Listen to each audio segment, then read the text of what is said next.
కర్నూలు జిల్లా కోడుమూరు పట్టణంలో ఏర్పాటు చేసిన సూపర్ 6 సూపర్ హిట్ కార్యక్రమంలో ఎమ్మెల్యే బొగ్గుల దస్తగిరి పాల్గొన్నారు.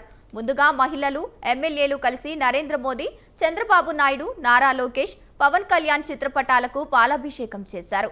కూటమిలో ఏడాది కాలంలో ఇచ్చిన హామీలను అమలు చేసిన ఘనత సీఎం చంద్రబాబుకు దక్కిందని ఎమ్మెల్యే బొగ్గుల దస్తగిరి అన్నారు.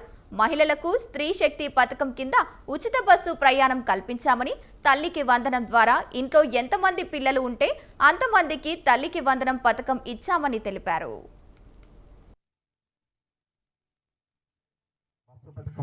ఈ బస్సు పథకం ద్వారా వారికి ఎక్కడైనా రాష్ట్రంలో తిరగడానికి ప్రయాణించవచ్చు, కానీ దాన్ని ఖచ్చితంగా సద్వినియోగపరచుకోవాలని చెప్పేసి తెలియజేసుకుంటున్నాను.